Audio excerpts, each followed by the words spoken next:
जिसको हम सही दिशा कहते हैं, सही रास्ते पे अपने आप को लाना है। आमीन।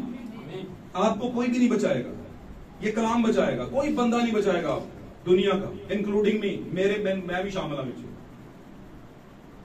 हम खुदा के हाथ में कठपुतली हैं। खुदा हमें जैसा कहेगा, हम अगर उसके ताबे हैं तो वही बात करेंगे जो खुदावंद कहता है। आमीन। पाक कलाम में लिखा है, तुम्हारे पेशवा जो तुम्हें दिन रात तुम्हारे लिए मेहनत करते हैं, उनकी सुनो और उनकी इज्जत करो। आमीन। लेकिन कौन से पेशवा? जो कलाम से पैचअप करते हैं, कलाम से मैचअप है उनका। आमीन। बात समझ रहे? आप कहेंगे क्या फर्क पड़ता है, सुबह शायरबानी ले लो, शाम को ले लो, क्या फर्क पड़ता है? पादरियां भी चीखते हैं। भैया आपको लगता, आप कहते हैं गोश्ती है ना, उस कुर्बानी दो या उस कुर्बानी दो, क्या फर्क पड़ता है? भैया आपको लगता जो चीजें आपके लिए बेजरर है ना, वो खुदावन के लिए बड़ी हार्मफुल हैं आपके लिए। वो खुदावन कहता है ये ना खाओ, ये आपके लिए हार्मफुल है, ये आपको तकलीफ देंगी, ये ना करें आप। बात समझ रहे? तो इसलिए मेरे अजीजों रूप बहरूप लेकर आया वो, और वो इस तरीके से आया है कि अगर कोई नहीं मानेगा तो फिर मैं हर बार दूसरा इस्तेमाल करूंगा। जैसे मैंने बताया है कि ये वाला जो जमाना है, ये चारों घोड़ों के मिक्स का जमाना है। इसमें हर बार इस्तेमाल करेगा। वो आपको पैसे में भी तंगी देगा, और सिर्फ आपको नहीं देगा, पूरी दुनिया के लोगों को देगा। मैशियत को इंतहाई पीक पे ले जाएगा, यानी मैशियत पीक पे नहीं, गिरा देगा, गिरा देगा। आपका कमर्शियलिज्म जो है, जिसको आप पैसे का लेन देन, फाइनेंस कहते हैं, फाइनेंशियल हालात जो है वो गिर जाएंगे, और सारा पैसा वो अपने कंट्रोल में कर लेगा। आमीन, आमीन, आमीन। और ये नहीं सिर्फ के क्रिश्चियंस को, वो पूरी दुनिया पर होल्ड करेगा अपना। आमीन, आमीन। लेकिन याद रखें, वो अपने आप को एक मजहबी उसके तौर पर पेश करेगा, और शहर के खिलाफ उसने मुआसरा बांधा है और फिर बांधेगा। आमीन। वो ऐसी चीजें इंट्रोड्यूस करवाएगा जो कलाम से बाहर है। हालेलुया। ऐसे काम, ऐसी रस्में जो कि कलाम इजाजत नहीं देता, वो कहेगा ये कर लो, इससे कोई फर्क नहीं पड़ता। वो ऐसी चीजों को जायज करार देगा जो कि हराम है, मकरूह है, वो नहीं करनी चाहिए हमें, वो कर देगा, और कर दिया उसने। उसका सिक्का चलेगा, उसके बगैर किसी को खाना पीना नहीं मिलेगा। ये मैं आपको बता रहा हूं। ये जो मुकाशवा के अंदर खुदा यूसुफ ने पहले निशान दिया 666 का, ये कौन है? कौन बंदा है ये? क्या ये गैरों से आएगा? नहीं। क्या किसी गैर कौम का होगा? नहीं। गैरों को क्या पड़ी है कि रुसवा करें? इन साजिशों में हाथ किसी आशना का है। तो रुसवाई हमेशा याद रखिए, कलाम को ना मानने से आती है। जैसे जैसे खुदावन के कलाम को लोगों ने रद्द किया, रुसवाई आ गया। रुसवाई कैसे? खुदावन किसी एक कौम को पकड़ता था, अपने लोगों पे चढ़ा देता था। इनको गुलाम कर लो, इनको मारो कुटो, है ना, इनको जलील करो, इनको रुसवा करो। कहते सिर्फ खुदावंदा क्यों नहीं हटे थे? कोई मसला की खुदावन कहता सी ऐ प्रॉब्लम है, ऐस मारिया। अभी आपने पढ़ा था वहां पे यूएल नबी में क्या लिखा? उसने कहा मैं उन पर कोई मुसीबत नहीं आने दूंगा, कोई कौम उस पर नहीं चढ़ाऊंगा, है ना। इसी तरह की बात कर रहा हूं। तो इसका मतलब क्या हुआ? खुदा खुद 450 साल की गुलामी क्यों थी? 400 साल की गुलामी थी। सुने मेरी बात। खुदा ने कहा था बनी इस्राइल कौम, ये जब पैदा ही होना था, अभी इब्राहिम के सुल्ब से, यानी कि इब्राहिम की नस्ल से अभी याकूब ने पैदा होना, तो खुदा ने इब्राहिम से कह दिया कि तेरी नस्ल जो है मिस्र में 400 साल तक गुलाम रहेगी। Pre destinated plan. गाल समझो पढ़े लिखे पुत्रों, बच्चों। प्री डेस्टिनेटेड कहते हैं पहले से मुकर्रर शुदा मंजिल कायम की गई, पहले से ही। 2 लाख दिए सिक्योरिटी में, जॉब्स में, जब कहते हैं यहां तक जाने से आगे नहीं जाना, इतना दौड़ना पड़ेगा, मंजूर है। लोग कहते हैं ठीक है, प्रैक्टिस शुरू। बात समझ रहे? तो खुदा ने 400 साल का सीगा दिया था, 400 साल गुलाम रहेगी, है ना। 400 साल गुलामी पूरी हो गई, निकलते निकलते मजीद 20-30 साल और लगा दिया, 450 साल तक चले गए। अपनी कमजोरी की वजह से खुदा ने तो 400 साल बाद निकाल लिया था, निकाला था कि नहीं? लेकिन जब निकाल लिया तो फिर उसके बाद भी गुलामी नहीं छोड़ रहे। कादिस बरनी पे आके फिर उन्होंने रोला डाल दिया, और फिर मजीद कितना टाइम उनको लग गया कि वो खुदावंद की मंजिल उस जगह तक पहुंच पाते जो खुदावंद ने मुल्क उनके लिए कराया था। तो कहीं ना कहीं बिगाड़ खुद में ही शुरू हो जाता है। खुदावंद के ऐसे धुरंधर किस्म के लोग, जो कि एक बड़ी रॉयल फैमिली थी, मिसाल के तौर पर मूसा की फैमिली से, मरियम मूसा की फैमिली से, हारून उसके बहन और उसके भाई, और मूसा छोटा था। ये पता ना आपको? मरियम तो पहले मौजूद थी, पता है ना, जब इस पालने में डाला था मरियम ही थी, पता है कि नहीं? मरियम बड़ी थी, लेकिन ऐसा बीच में जो है वो कंफ्यूजन डाल दी लोगों ने। 2 लोग उठ के आगे कूड़ा उड़ाते, उन्होंने कहा जी हम मूसा की नहीं मानेंगे। मूसा, पता है मूसा की बातें हमें समझ नहीं आती। अभी पहुंच नहीं वाले थे मंजिल पे, वहां पे मुसीबत डल गई। जिस तरह किसी बच्चे की शादी होते पनवैया साहब ला दे मंजी डाल बैठे होंगे, मैं नहीं जाना, पूरा टब्बर मना रहे होंगे पनवैया साहब। आप बोलेंगे पादरी साहब थोड़ा पर्सनल हो, लेकिन समझाने के लिए मिसाल दिया। इसी तरह वो भाई इतना सेंसिटिव मामला है, बच्ची की बारात आने वाली है और पनवैया साहब अपना तमाशा ला के बैठे, उसको क्या लगे? पैसे लगे होंगे, सौरे थे, पैसे लगे होंगे, है ना, साले साहब थे, पैसे लगे होंगे, मामे सौरे थे, चाचे सौरे थे, ताए सौरे थे, उनको लगे। लेकिन अगर पनवैया साहब की अपनी ही बच्ची की शादी हो तो आगे से जवाई राजा जो पहले वाला है, दामाद साहब, वो पौड़ा डाल दे तो फिर उसे एहसास होता है यार रिटर्न हो गया, वापस हो गया। बात समझे?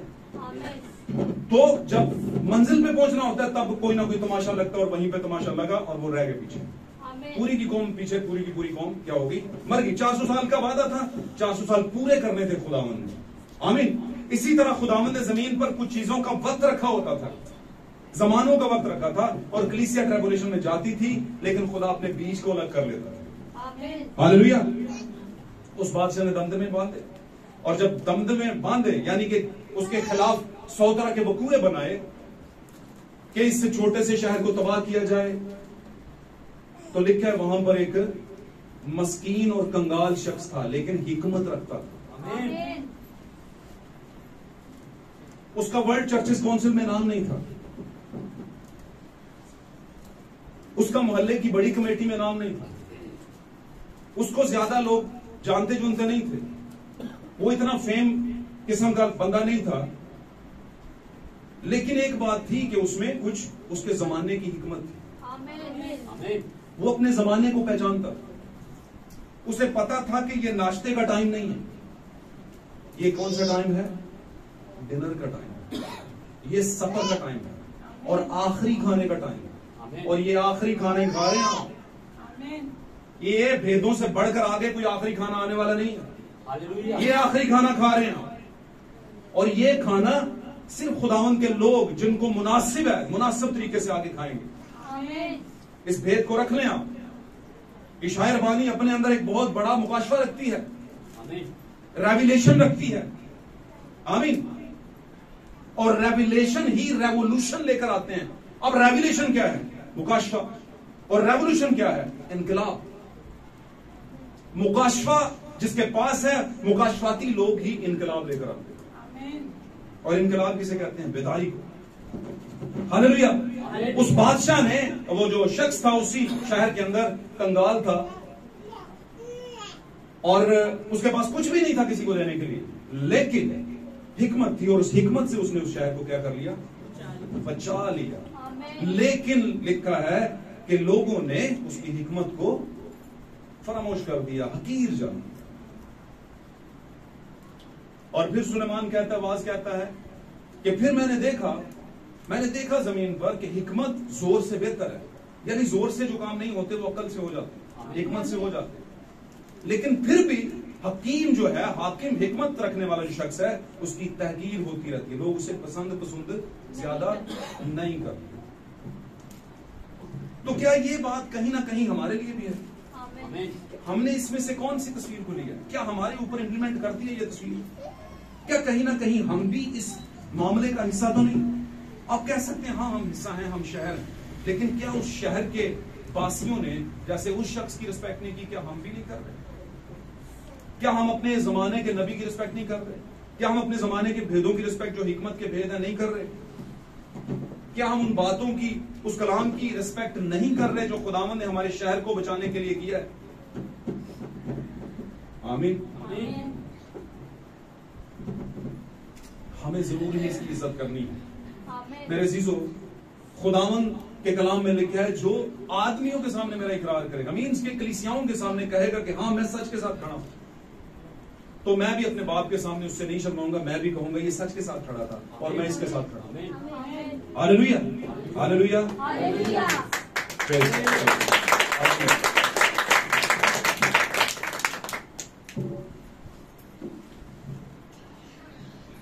जैसे कि मैंने बताया कि हमारा जमाना जर्द घोड़े का जमाना है।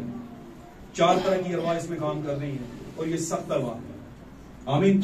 ये सख्ती से और मजहबी तरीके से, ये पैसे के हवाले से, पैसे की कमी के तरीके से। आमीन। और फिर इस जर्द घोड़े का नाम क्या है? वहां पर लिखा है इस जर्द घोड़े का नाम है मौत। और मौत आपको पता है हर चीज का आखिर होता है और ये मौत तक लेकर जाएगा। आमीन। दुनिया के ऊपर बहुत से मामलात उठ खड़े हुए हैं जो कि इंसानों के लिए अब बड़े ज्यादा, जिसको कहते हैं हार्मफुल हो गए हैं, उनके लिए नुकसानदेह साबित हो सकते हैं, हो रहे हैं। आमीन। कौमें अब फितना उठा रही हैं, मसीहों के खिलाफ वैसी सफराई शुरू हो गई है दुनिया के अंदर। आमीन। और ये मैं गैर कौमों की बात नहीं कर रहा, मसीही भी मसीहों के खिलाफ सफराई कर रहे हैं। आमीन। ये भी बात है। Hallelujah, hallelujah. लेकिन इस सारे सिनेरियो में दुल्हन के लिए खुदा ने ऑर्डर दिया था कि जमीन पर जब ये सारे हालात और वाकयात रूनुमा हो रहे हो तो दुल्हन को कहा कि तू अपनी आंखें आसमान की तरफ उठाना, क्योंकि तुम्हारी नजात क्या है? वहीं से है, आसमान से। पाक कलाम में लिखा है, इब्रानियों के खत के अंदर लिखा है, खुदावंद के मुकद्दसों के लिए सबत का आराम बाकी है। अब खुदावंद के मुकद्दस हर कोई तो नहीं हो सकता। कोई भी कहे मैं मुकद्दस हूं, मैं सेंट हूं, सेंट कहते हैं ना मुकद्दस को, मैं सेंट हूं, तो आपको पता है जो भी कोई सेंट है, पाक कलाम में सेंट पॉल है, सेंट जॉन है ना, सेंट मार्क है जिसको मरकस कहते हैं, सेंट लूक है, लूका, ये सारे सेंट थे। तो इन्होंने पता किया क्या था? कभी इनका कैरेक्टर देखा आपने? जान तक की परवाह नहीं की इन्होंने। इन्होंने ये नहीं देखा कि अब हम क्या खाएंगे, क्या पिएंगे, हमारा कोई रहेगा, कोई है ना, कोई हमारा क्या कर, हमारा क्या बनेगा। आज तो एक मेंबर चला जाए तो लोग कहने वो परवान की बनेगा, साढ़ा कुछ भी नहीं बनेगा, बनेगा वही जो खुदा ने बना दिया होगा। हालेलुया। तो आप याद रखिए, कभी भी आप तन्हा नहीं है, खुदावंद आपके साथ होता है। पाक कलाम में लिखा है, उस पर अफसोस जो अकेला है, क्योंकि जब वो गिरेगा तो कोई उसे उठाने वाला नहीं होगा। आमीन। लेकिन आप जानते हैं हम तो अकेले नहीं, क्योंकि लश्करों का खुदा हमारे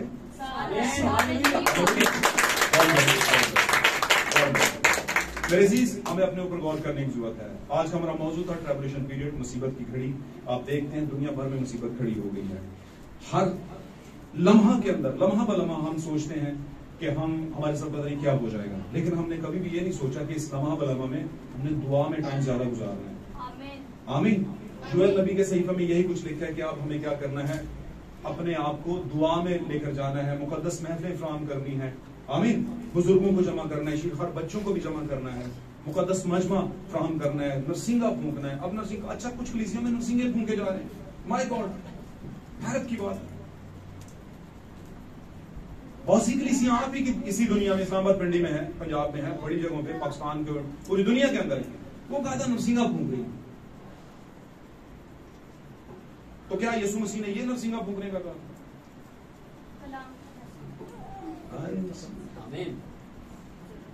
पहले कलीसियाई फरिश्ते ने पहले जमाने का नरसिंगा फूंका, है ना, दूसरे ने दूसरे का, तीसरे ने तीसरे का, यानी वो भेद बयान किए जो खुदा ने अपने 7 फरिश्तों को, 7 कलीसियाई फरिश्तों को दिए थे। 7वां कलीसियाई फरिश्ता हमारे जमाने का, हमारे जमाने में भी एक नरसिंगा फूंका गया। और वो कौन सा? भाई ब्रैनम ने कोई नरसिंगा फड़ाया? नहीं, भाई ब्रैनम 7वें जमाने की कलीसियाई फरिश्ता। तुसी कहोगे फरिश्ता, फरिश्ता तो पुराना होता है ना, ये वो फरिश्ता नहीं जो परों वाला, ये फरिश्ते का मतलब है। फरिश्ते का क्या मतलब है?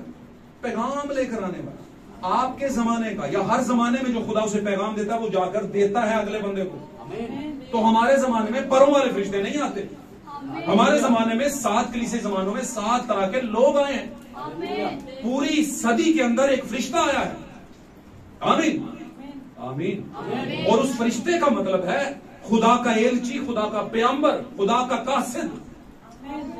जो खुदा के वक्त का कलाम लेकर आता। और जैसे मैंने बताया, जब जब जमीन पर बिगाड़ आया, जब जब जमीन पर कलीसिया बिगाड़ में चली गई, गुनाह में चली गई, खुदा ने अपने पैगंबर को, अपने फरिश्ते को, पैगाम रसां को भेजा। और कोई एक ऐसी चीज थी जिससे उनका बचाव हो सकता था। हालेलुया।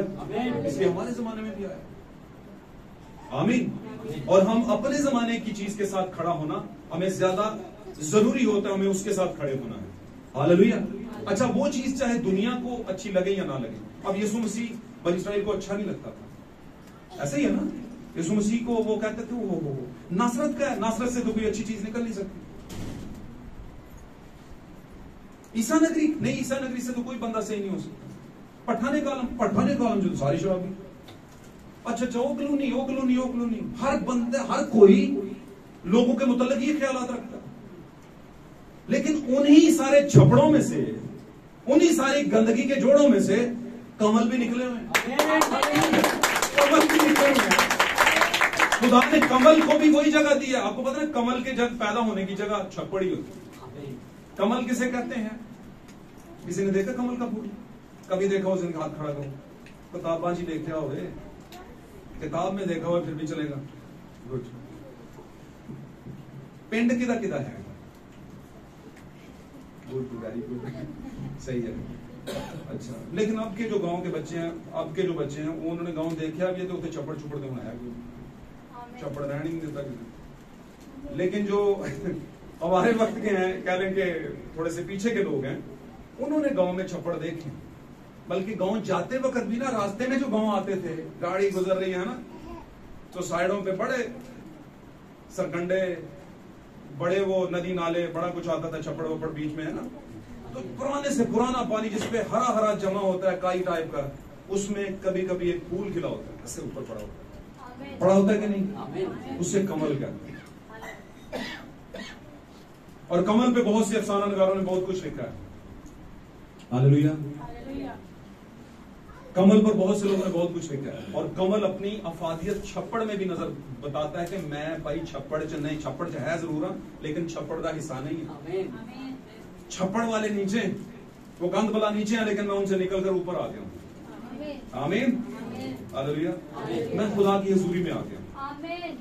और मैं समझता हूँ, आप जो दुनिया अपना मुख्तलिफ इलाकों से आए हैं, दूर दूर से आए हैं जो लोग, या अपने अपने इलाकों से, तो आप बिल्कुल ऐन वही तशबीह है कि आप दुनिया के गंद बलाओं से निकलकर खुदावन के सामने आ गए, उसकी हुजूरी में आ गए।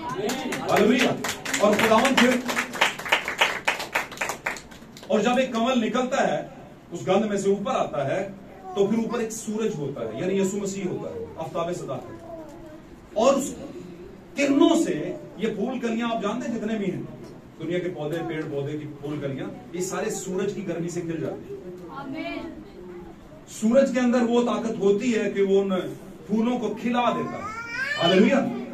इसी तरह ये जो कमल है, ये दुल्हन है, खुदावंद की दुल्हन है, और जमीन गंद से भरी हुई है, और इसमें से खुदावंद निकाल रहा है। ये आपके लिए तमसील थी एक। तो हम इस जमीन के कमल हैं। बेशक हम इसी दुनिया के अंदर हैं, बेशक हम इसी गंद बला के अंदर हैं, लेकिन एक वक्त आने वाला है, यीशु मसीह ने 24 बाब में कहा था, जमीन पर ये सारी बातें होंगी, लड़ाइयां होंगी, अफवाहें होंगी, ये जो जलजले हैं और भूचाल है, ये सब कुछ होगा। लेकिन एक और भी बहुत बड़ा काम होगा, आखिरी जो निशान होगा वो क्या है? 7 निशान है, ये टोटल काउंट कर लीजिएगा, 7 निशान है। ये 24 बाब में जो खुदा यीशु मसीह ने कहा कि मेरे आने के दिनों में ये कुछ होगा, आखिरी दिनों में ये होगा। तो वहां पर एक और निशान भी दिया कि अंजील की मुनादी पूरी दुनिया में कर दी जाएगी। आज पूरी दुनिया में मसीह की अंजील पहुंची हुई है, पता है? ये हमारे इलेक्ट्रॉनिक मीडिया के जरिए से, हमारे मोबाइल डिवाइसेस के जरिए से पूरी दुनिया में लोग इंटरलिंक है। आज कोई किसी से छुपा हुआ नहीं है। इस सारे फैसिलिटीज के अंदर, सारी सहूलियात के अंदर भी अगर हम खुदा के कलाम से दूर रह जाएं, सच्चाई से दूर रह जाएं, सिर्फ इसलिए कि साडा पादरी कहता है कि उस चर्च नहीं ना, समझ मेरी बात? हाँ, आपको ऐसे चर्चेज में नहीं जाना चाहिए, ऐसे चर्चेज में आपको नहीं जाना चाहिए, बिल्कुल ऐसे ही जैसे आप के घर में गाना चलाने पर पाबंदी हो और आपको आपका बाप कहे कि सिनेमा में आपने नहीं जाना। आप बोले जी बड़ा अच्छा म्यूजिक है, ਉਹਦਾ म्यूजिक भी बहुत अच्छा है, ਉਹਦੇ फनकार भी बहुत अच्छे, ਉਹਦੇ सिंगर्स भी बहुत अच्छे ने, प्रॉब्लम की है? तो बोलेंगे नहीं प्रॉब्लम है, क्योंकि जिस माहौल में तुम जाओगे उस माहौल के बन के हो जाओगे। समझ लें इन बातों को। तो जरूर नहीं जाना चाहिए ऐसी तालीमात में, लेकिन वो कौन सी तालीमात में नहीं जाना चाहिए? जो खुदावन से दूर है, लेकिन जो खुदावन की है उधर आना भी चाहिए। हालेलुया। तो मेरे अजीजों, दुनिया में ट्रैबुलेशन पीरियड है, हमें ये जानना है। हम अगर अब सुकून में है तो ये खुदावन के फजल से हैं, लेकिन दुनिया में मसाइब शुरू हो गए। हालेलुया। इसलिए हमने अपनी कमरे बांधनी, अपने आप को तैयारी में रखना। और तैयारी कौन सी? खुदा के कलाम की तैयारी, दुआ में, रोजे में आप जा सकते हैं। आमीन। दुख की घड़ी में आप खुदावन की कुर्बत हासिल करने के लिए रोजा रख सकते हैं। आमीन। इसमें कोई प्रॉब्लम नहीं है। जिसको लगे, ऐसा महसूस हो कि यीशु मसीह मुझसे दूर है, उसे जरूर रोजा रखना चाहिए। उसे जरूर रोजा रखना चाहिए। आमीन। आमीन। और फिर उस शख्स को भी रोजा रखना चाहिए जिससे ऐसा लगे कि मेरी बहन या मेरा भाई खुदा से दूर है, उसके लिए भी रोजा रखना चाहिए। उसे उन लोगों के लिए भी रोजा रखनी, उस जमात के लिए रोजा रखना चाहिए जो खुदावन से दूर हो चुकी है, उसके लिए भी रोजा रख सकता है। आमीन। और उसे खुद के लिए भी लगे कि आज मुझसे कुछ ऐसी गलती होगी जिसकी वजह से खुदा आज मुझसे दूर है, क्योंकि खुदा दाऊद के जरिए बयान करता है कि खुदावन, अगर मैं बदी को अपने दिल में रखूं तो तू मेरी कभी भी नहीं सुनेगा। आमीन। उसने कहा, ऐ खुदावन, अगर मैं बदी को अपने दिल में रखता तो तू मेरी कभी ना सुनता। इसका मतलब समझते हैं? कभी कभी अगर इंसान की जिंदगी में बदी आती है तो खुदा हमसे अलग हो जाता है। आमीन। उस खुदा को दोबारा करीब लाने के लिए फिर हमें रोजा भी रखना पड़ता है, दुआ में भी जाना पड़ता है, रियाजतों में भी जाना पड़ता है। आमीन। तो खुदावन आज के कलाम के बायस हम सबको इस पर गौर करने की हिम्मत दे, ताकत दे, और अपने वक्त को पहचानने की कि हम किस दौर में और किस घड़ी में जी रहे हैं। खुदा आप सबको बरकत दे।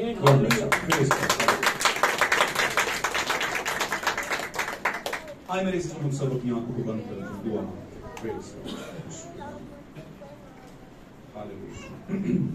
प्रेज यीशु मसीह के नाम में।